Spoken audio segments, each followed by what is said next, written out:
Hello friends, आज का हमारा टॉपिक है हाइपर कॉन्जुगेशन मीन्स अति संयुग्मन। ये है चैप्टर 12। तो आज हम इसे समझेंगे। अति संयुग्मन क्या होता है। अति संयुग्मन एक सिंपल भाषा में यदि हम समझें तो सिग्मा बॉन्ड से इलेक्ट्रॉनों का स्थानांतरण जब ऐसे पाई बॉन्ड की तरफ होता है जहाँ पर रिक्त पी कक्षक होते हैं तो इसे हम कहते हैं अति संयुग्मन। वैसे नॉर्मली हम इसे रेजोनेंस के अकॉर्डिंग समझ सकते हैं। इसे हम कहें तो इसे नो बॉन्ड रेजोनेंस भी कहा जाता है।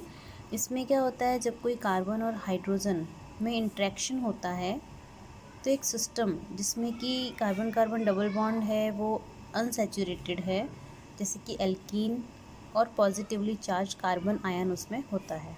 एल्कीन हो और पॉजिटिवली चार्ज कार्बन आयन होता है। इसके अलावा फ्री रेडिकल हो सकता है।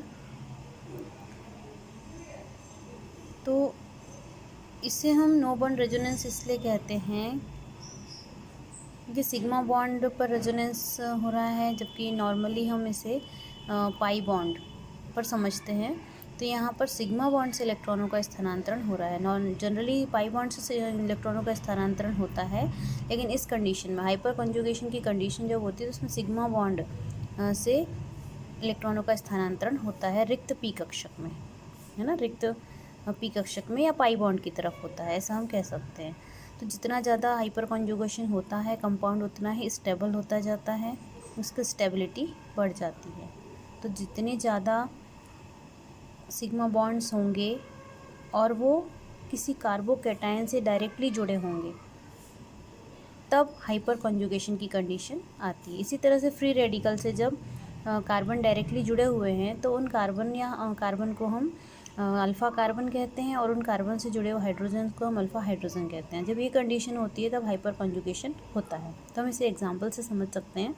तो हम देखें किस किस की प्रेजेंस में हाइपर कॉन्जुगेशन पॉसिबल होता है। तो यहाँ देखिए, कार्बोकैटायन हो, फ्री रेडिकल हो या एल्कीन हो, इन पर हाइपर कॉन्जुगेशन होता है।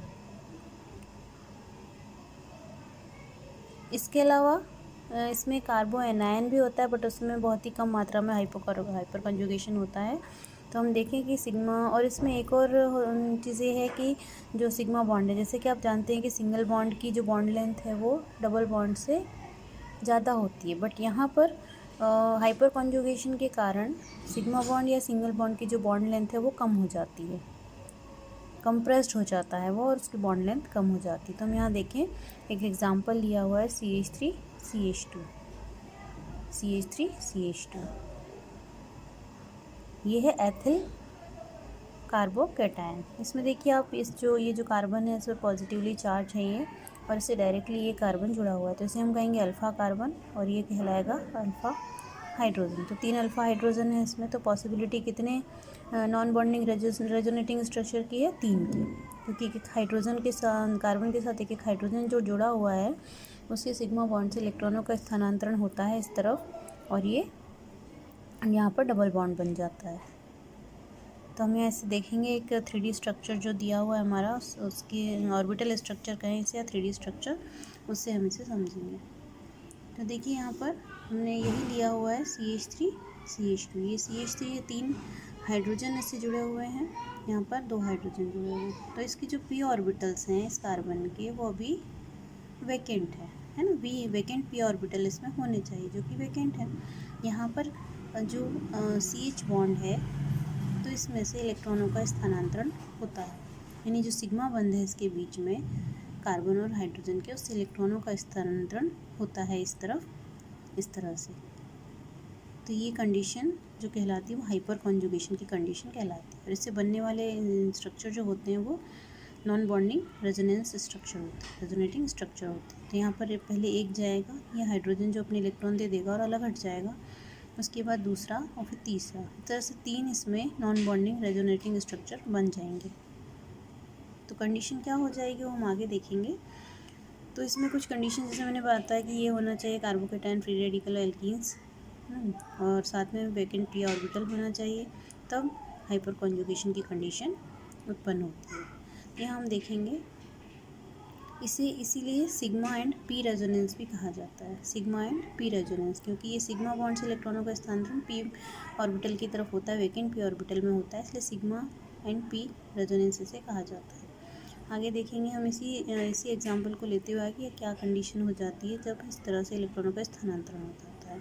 तो यहाँ पर देखेंगे आप, यहाँ से इलेक्ट्रॉन का स्थानांतरण, ये जो बॉन्ड बना है दोनों के बीच में, इसे हम सिग्मा बॉन्ड कह रहे हैं। सिग्मा बॉन्ड से इलेक्ट्रॉनों का स्थानांतरण इस तरफ हो रहा है, इस कार्बन पर, है ना, इस कार्बन पर, क्योंकि पॉजिटिव चार्ज है इसे, तो यहाँ पर ये आ जाता है इस तरह से, और ये हाइड्रोजन अलग हो जाता है। ठीक है, हाइड्रोजन इससे अलग हो जाता है और इस तरह से ये स्ट्रक्चर बन जाता है कुछ इस तरह। एक हाइड्रोजन कम हो गया, ये CH2 हो गया, यहाँ पर डबल बॉन्ड आ गया, इलेक्ट्रॉन का स्थानांतरण होने से इस पर से पॉजिटिव चार्ज हट गया और ये पूरी इस तरह की कंपाउंड बन जाता है। 3 रेजोनेटिंग स्ट्रक्चर होंगे जैसा कि मैंने आपको बताया। इसमें एक हटेगा, पहले एक के इलेक्ट्रॉनों का ट्रांसफ़र होगा, फर्स्ट अल्फा हाइड्रोजन का, फिर दूसरा अल्फा हाइड्रोजन, तीसरा अल्फा हाइड्रोजन का। ये तीनों ही अल्फा हाइड्रोजन है क्योंकि अल्फा कार्बन से जुड़े हुए। तभी ये चीज़ ध्यान रखने वाली है कि जो कार्बोकेटायन है या फ्री रेडिकल है, या तो उससे डायरेक्टली जो कार्बन जुड़ा हुआ है, डायरेक्टली जो कार्बन जुड़ा है उसे हम कहते हैं अल्फ़ा कार्बन, और उससे डायरेक्टली यदि हाइड्रोजन जुड़े हुए तो अल्फ़ा हाइड्रोजन कहलाते हैं। ठीक है,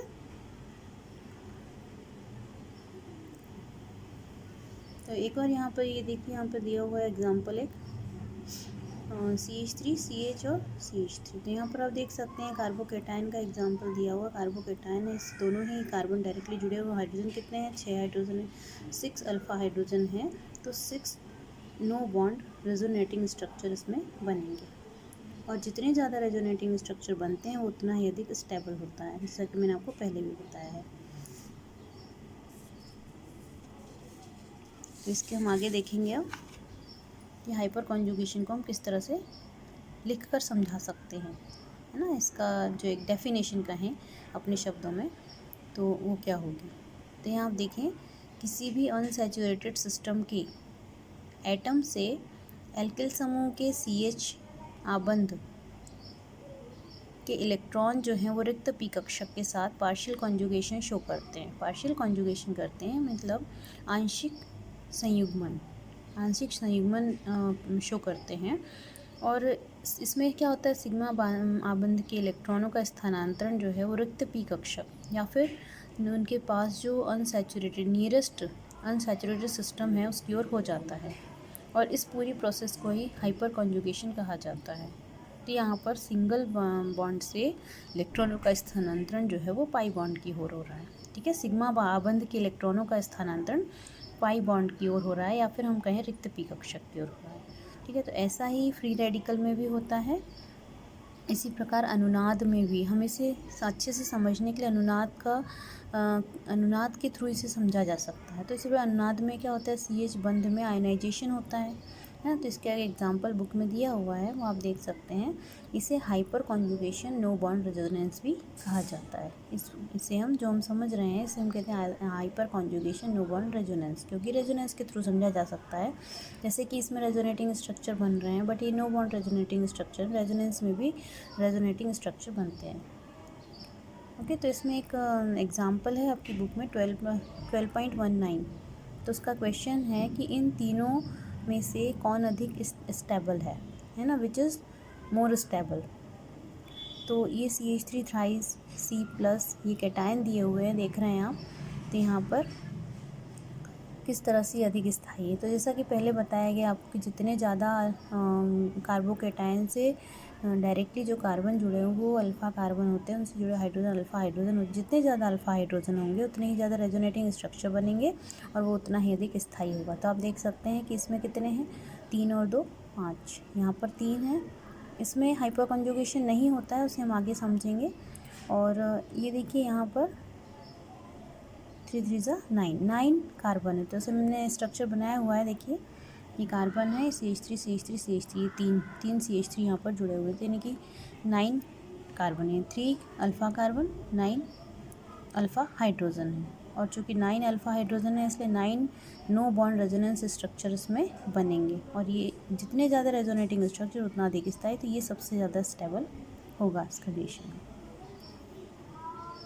ओके, तो 9 अल्फ़ा हाइड्रोजन की प्रेजेंस के कारण ही जो कि कार्बोकैटायन से जुड़े हुए होते हैं उतने ही अधिक वो नो बॉन्ड रेजोनेटिंग स्ट्रक्चर बनाते हैं हाइपर कॉन्जुगेटेड, इसके कारण से सबसे अधिक स्थायी होता है। Okay, thank you guys. आज के लिए इतना काफ़ी। हाइपर कॉन्जुगेशन में आप इतना अगर लिख लेते हैं तो आपके नंबर श्योर है, जो आप एग्ज़ाम में इसे एग्ज़ाम में यदि आता है तो आप इसे इस तरह से समझा सकते हैं। आज के लिए इतना ही काफ़ी है। Thank you guys.